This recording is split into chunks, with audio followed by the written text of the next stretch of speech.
Hey, what's going on, team? It's Ricky with TechWit Solutions, and I wanted to explain the correlation between the Nasdaq market and tech. I got asked a really good question today.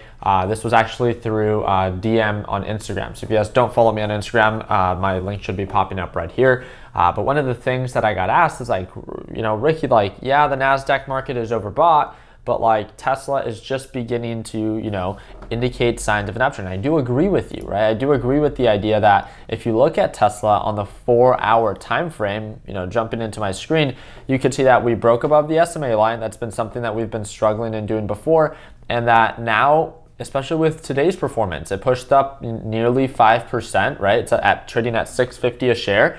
Tesla was previously trading at nearly $900, and it's like, we're only at $650, Ricky. Like, why? Yeah, the Nasdaq market's overbought, but why would you sell Tesla if the Nasdaq market is overbought? And I want to just share with you what I view as like an external variable for tech stocks, right? And I've seen it before. It doesn't mean that it has to happen. I know, and I will admit this, like I did sell Tesla early, no question about it. I jumped into AMC, and AMC's performance started off very strong. It started off at 4%. We're still holding above the EMA line. I jumped in pretty heavy. I have 3,000 shares, and I'm pretty much break even on the day. So it was definitely not worth it today. It was worth it yesterday, right? I made $24,000 yesterday. So it was definitely worth it yesterday, but today, Tesla's the one with the strong performance, and AMC is the one that's kind of just like break even, right? So I just want to give you an example, and I hope that it makes sense to you.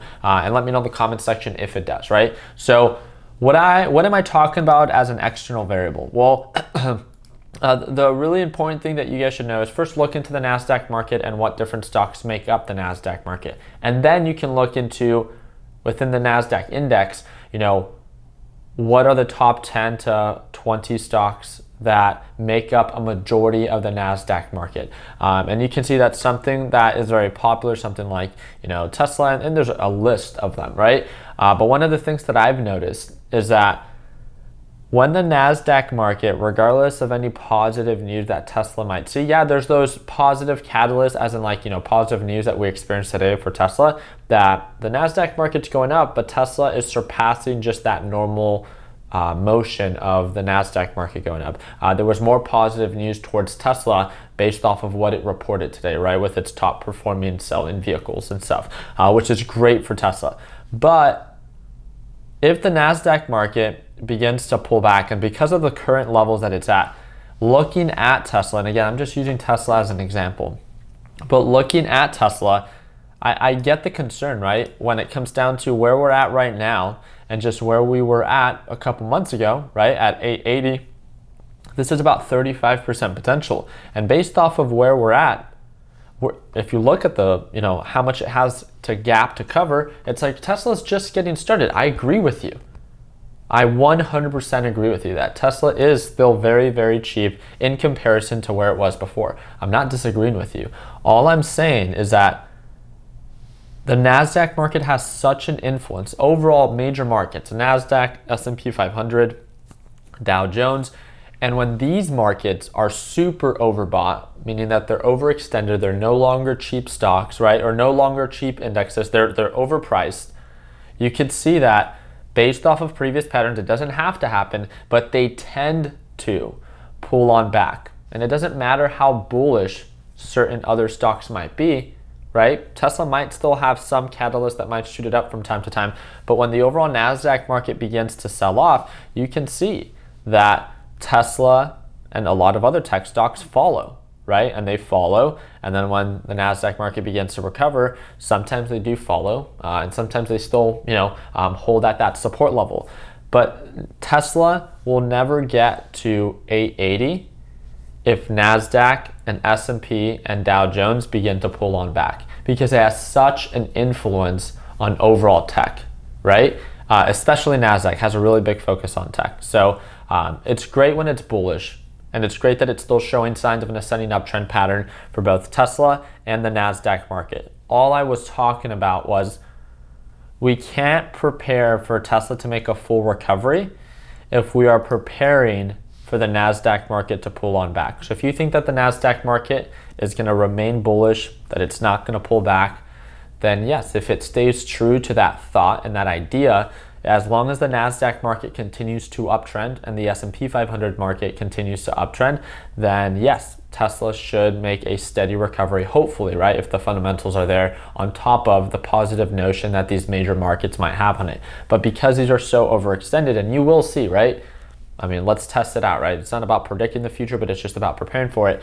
But it's because these overbought levels of Nasdaq and S&P are so overextended that once and if they begin to pull on back, it doesn't matter so much about Tesla's current price and how much it was before, because the major markets are pulling back and they have such an influence on tech stocks, such like Tesla, that they'll pull it back with the overall major markets. And this is why sometimes you guys will see that, for Apple, an example, right? A lot of these major markets, S&P 500, Nasdaq, have so much money invested in Apple, and they make up such large pieces of that pie of what makes up the Nasdaq or what makes up the S&P 500. You'll see it sometimes that if Apple experiences a negative catalyst, it will directly affect the Nasdaq market or the S&P 500 market, and that will then directly affect all the other stocks that make up within that index. It's very interesting. It's something that you can look a little bit more into. I just wanted to explain my understanding of, why is it that if Tesla is bullish, if it's now finally above the SMA line, if it's now finally above the EMA line, if it's now finally indicating signs of an uptrend, why can't it make a full recovery? And I'm not saying that it can't. I'm just saying that we're looking at Nasdaq and how overbought it currently looks. It's just, if that begins to pull on back, most likely Tesla will follow and a lot of the other tech stocks. So that's why I'm not really expecting Tesla to make a full recovery. So although it's great to see how bullish it is, one mistake that I made, and let me share this with you, is I decided to go all in on AMC, right? So I sold my entire long positions. That's my mistake, and that's, as of today, it's a mistake because it didn't play out like it did yesterday, right? Yesterday did really well. But one thing that I could have done better, and I'm here to learn from my mistakes, and I'm always working towards getting a little bit better, right? One thing that I can try next time is maybe just selling 50%, maybe selling 25%, or maybe selling 75%, right? So just the idea is at these overbought levels, you don't always have to sell your entire position. You don't ever have to never copy what it is that I do, or never copy what anyone else does, right? Your goal as a trader, your goal as an investor should be to understand what it is that you are doing and to have an intention behind it, which is exactly why I'm making this video. I want you guys to understand my intent and the reason why behind something, and not just like, I did it because I did it and that's all, right? You don't learn anything from that. So I think it's super important for you guys to know that there's so many different ways, of course, on how to approach the market. And just because we're at these overbought levels doesn't mean that you should be scared, doesn't mean that you have to sell your entire position just because I did. If you want to still have some skin in the game and you want to play it with 50%, 75%, whatever it is of your position size, then great, so be it. You're at least preparing for a pullback because you have money left over to buy at those lower levels if it does pull back, but you have some money in the game that if it continues to rally, then of course you get to reap the benefit. So that's kind of the best of both worlds. But yeah, I'm super excited to follow up. I want to congratulate each and every single one of you for your successful day. AMC is still holding well above the EMA line, but it's not really holding well above $60. So we'll see where it goes from there. And again, that is my mistake, and you guys know that I love sharing my red days with you. I love sharing my green days. It's part of the process. Let's not try to ignore it or pretend like they don't happen. Let's embrace it so we learn from the challenges that the market has to offer. So let me know what you guys think about these new Hustle Hard tees. These Hustle Hard tees on our Shop TechBuds website are only $10, and it includes free shipping. All you have to do is, if you buy anything on the store, literally anything on the store, you can add one of these t-shirts and it will automatically discount it for you for $10. So they normally sell for $20, but if you buy anything on the store and then you add a t-shirt, it'll automatically discount it for 50% off, and there's no coupon required. So the link should be down below. But other than that, I really do appreciate you guys' time. I hope that I earned your thumbs up. Feel free to drop down any questions you might have in the comment section. And don't forget to stay connected. We have our free Facebook group, and that's gonna be that first link down in the description. Like always, let's make sure that we end the year on a green note. Take it easy, team.